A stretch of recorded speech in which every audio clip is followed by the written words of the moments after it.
ಜನಶ್ರೀ ನ್ಯೂಸ್ಗೆ ಸ್ವಾಗತ. ನಾನು ನಿತಿನ್ ಮಂಜುನಾಥ್. ಧಾರವಾಡದಲ್ಲಿ ಮತ್ತೊಂದು ಅನುಮಾನಾಸ್ಪದ ಸಾವು ಪ್ರಕರಣ ಬೆಳಕಿಗೆ ಬಂದಿದೆ. ಮಾಜಿ ಮಹಾನಗರ ಪಾಲಿಕೆ ಸದಸ್ಯೆಯ ಮಗಳು ಸಾವನ್ನಪ್ಪಿರುವಂತಹ ಘಟನೆ ಇದೀಗ ಹಲವು ಅನುಮಾನಗಳಿಗೆ ಕಾರಣವಾಗಿದೆ.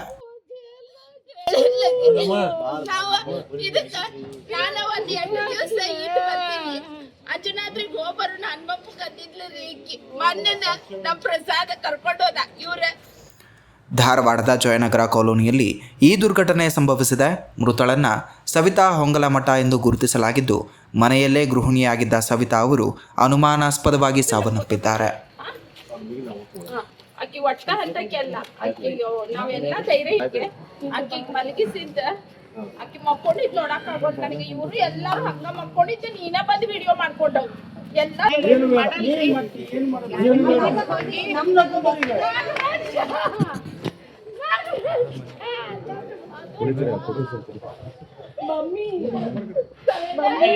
ಮೃತಳ ಕುಟುಂಬಸ್ಥರು ಗಂಭೀರ ಆರೋಪಗಳನ್ನು ಮಾಡ್ತಿದ್ದಾರೆ. ಗಂಡನಿಂದ ನಿರಂತರವಾಗಿ ಕಿರುಕುಳ ನೀಡಲಾಗ್ತಾ ಇತ್ತು ಎಂದು ಅವರು ಹೇಳುತ್ತಾ, ಗಂಡನ ಅಕ್ರಮ ಸಂಬಂಧವನ್ನ ಪ್ರಶ್ನಿಸಿದ್ದಕ್ಕೆ ಸವಿತಾಳನ್ನ ಕೊಲೆ ಮಾಡಲಾಗಿದೆ ಎಂಬ ಆರೋಪವೂ ಕೇಳಿಬಂದಿದೆ.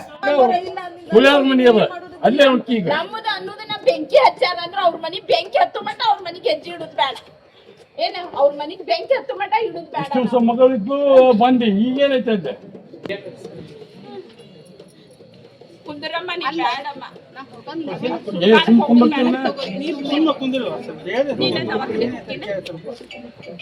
ಅಲ್ಲೇನ ಕೆಲಸ ಈಗ.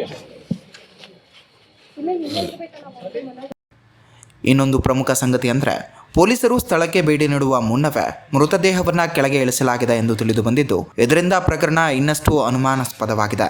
ಈ ಬಗ್ಗೆ ಮೃತಳ ತಂದೆ ಬಸನಗೌಡ ಪಾಟೀಲ್ ಏನು ಹೇಳ್ತಿದ್ದಾರೆ ನೋಡೋಣ ಬನ್ನಿ. ಈ ತಿನ್ನದಿಂದ ಸರ ಈಕಿ ಗಂಡ ಏನ್ ಮಾಡಿದ, ಅಕ್ಕಿ ಮ್ಯಾಗ ಯಾವ್ದೋ ಒಂದು ಸಂಶಯ ಇವ ಹೆಂಗಸಿನ ಇಟ್ಟಿದ್ರು ಇಲ್ಲೇ ಹಿರೇಮಠ ಅಂತೇಳಿ ಗಂಡ ಸತ್ತಾಕಿ ಅಕ್ಕಿನ ತಂದು ಇಟ್ಕೊಳಕ ಈಕಿನ ಹೊರಗೆ ಹಾಕಕ ಹಿಂದಿನ ಮನೆಗೆ ಬಾಡಿಗೆ ಕೊಟ್ಟೇವಿ.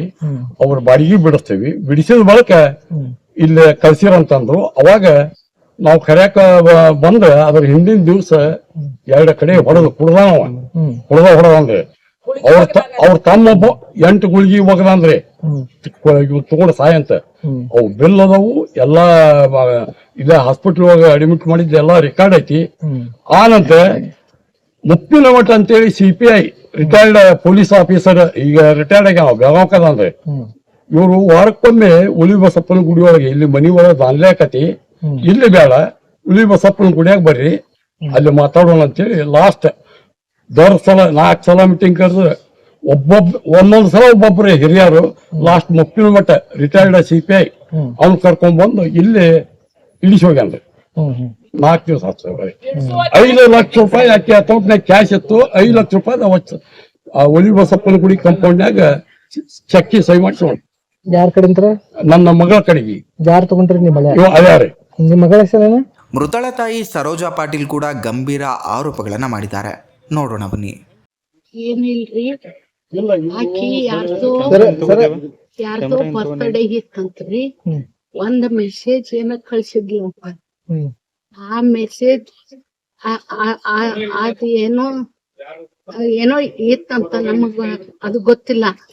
ಮೆಸೇಜ್ ಕಳ್ಸಿದ್ಲು ಅಂದು ಅಕ್ಕಿನ ಚಲೋ ಹೊಡೆದ್ರಿ ಮನ್ಯಾಗ. ಹೊಡೆದು ಇವ್ ಎಲ್ಲಾ ಬಾವು ಬಂದ್ವು. ಮತ್ತ ರಾತ್ರಿ ಒಂದ್ 8-10 ನಿದ್ದೆ ಗುಳಿಗೆ ಅಕ್ಕಿಗೆ ತಗೋ ಅಂತ ಹೇಳಿ ಕುಂಡ್ರಿಸಿ ನಿದ್ದೆ ಗುಳಿಗೆ ಹಾಕಿದ್ರಿ. ಆಮೇಲೆ ನಾವ್ ಮಧ್ಯಾಹ್ನ ಮುಂಜಾನೆ ನಾವ್ ಬಂದಿವಿ. ಬಂದ ಕೂಡ್ಲೆ ಅವ್ರ ತಮ್ಮ ಕೊಟ್ರೇಶ್ ಅಲ್ಲ. ಈಗ ಅದೆಲ್ಲ ಹೇಳಿದ್ರಿ ನಿಮ್ ಮನೆಯವ್ರ. ಈಗ ಇವತ್ ಏನಾಗೈತೆ ಅದನ್ನ ಹೇಳ್ರಿ ನಮಗೆ. ಇವತ್ ಏನಾಗೈತೆ ನಮ್ಗ್ ಗೊತ್ತಿಲ್ಲ. ನಮ್ ತಮ್ಮ ಫೋನ್ 4-5 ದಿನ ಆತ್ರಿ ಆಕಿನ್ ಇಲ್ಲಿ ಕರ್ಕೊಂಡ್ ಬಂದಿವ್ರ. ಅಲ್ಲಿ ಇಟ್ಟಾರ. ಮುಂಜಾನೆ ನನ್ನ ಮಗ ಬಂದ ಫೋನ್ ಕೊಡು ಅನ್ನಂತವ. ಆಕೆ ಗಂಡ ಆ ಫೋನ್ ಕೊಡಾಕ್ ಹುಡುಗ ಬಂದ್ರ ನಾ ಬಂದಿನ್ ಕೇಳಿ ಹೆಂಗದ ಎಲ್ಲದಾಳ ಹಚ್ಚು ಅಂತ. ಅಮ್ಮ ಬಂಗಳದಾಗ ನಿಂತು ಫೋನ್ ಇಸ್ಕೊಂಡ್ ಕಳ್ಸಿಬಿಟ್ರಿ ನನ್ನ. ಅದ ಏನ್ ಮಾಡಿದ್ರು ನಮಗೇನು ಗೊತ್ತಿಲ್ಲ. ಆ ಊರ್ಲಿ ಹಾಕೊಂಡ್ರ ನೀವು ನಾ ಬರೋ ಮಠ ಇಳಿಸ್ಬಾರ್ದಲ್ಲ. ಇವ್ರ ಯಾಕೆ ಇಳಿಸಿದ್ರ? ಯಾಕೆ ಇಳಿಸಿದ್ರಿ ಅವ್ರು? ಪೊಲೀಸರು ಬರೋ ಮಟ ಇಳಿಸ್ಬಾರ್ದಲ್ರಿ ಅವ್ರ.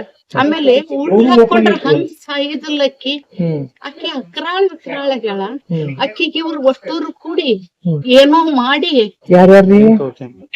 ಅವ ಅಕ್ಕಿ ಗಂಡ ಅವ ಕೊಟ್ರೇಶಿ ಹ್ಮ್ ಆಕಿ ಇವ್ರ ತಂಗಿರಿ ಅಕ್ಕಿ ಬೆಳಗಾವ್ ಇರ್ತಾಳ್ರಿ. ಹ್ಮ್ ಆಕಿ ಫೋನ್ ಡೈರೆಕ್ಷನ್ ಮೇಲೆ ಎಲ್ಲಾ ನಡೆದ್ರಿ.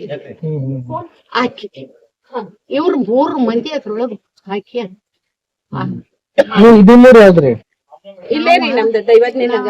ಇಲ್ಲೇ ಎಕ್ಸ್ ಕಾರ್ಪೊರೇಟರ್ ನಾನು ಅದ ಗೊತ್ತೈತಿ ನೋಡೇನಿ. ಹಾ ಸರೋಜ ಪಾಟೀಲ್ ಹೌದ್ರಿ. ದೈವಜ್ಞ ನಗರದಾಗ ನಮ್ಮ ಮನಿ. ಹ್ಮ್ ನಾವು ಈಗ ಅಕ್ಕಿ ಬಂದಿಂದ ಹ್ಮ್ ಅಕ್ಕಿ ಫೋನು ಇಲ್ಲ, ಹ್ಮ್ ಅಕ್ಕಿ ಏನ್ ಮಾತಾಡಿಲ್ಲ. ಹ್ಮ್ ಎಲ್ಲಿದ್ದಾಳೆ? ಹ್ಮ್ ನಮ್ ಎಷ್ಟ್ ವರ್ಷ ಆಯ್ತ್ರಿ ಮದ್ವೆ ಆಗ್ಯಾವ್ರಿ? ಇವಾಗ ನಾಳೆ ಮೇ 14ಕ್ಕೆ 25 ವರ್ಷ ಆಗ್ತೈತ್ರಿ. ಹ್ಮ್ ಆದ್ರ ಹ್ಮ್ ಅಂದಾಗಿಂದನು ಅಕ್ಕಿ ಪ್ರಾಬ್ಲಮ್ ಐತಿ. ಒಟ್ಟಾರೆ ಈ ಪ್ರಕರಣ ಹತ್ಯೆಯೋ ಅಥವಾ ಆತ್ಮಹತ್ಯೆಯೋ ಎಂಬುದು ಇನ್ನೂ ಸ್ಪಷ್ಟವಾಗಿಲ್ಲ.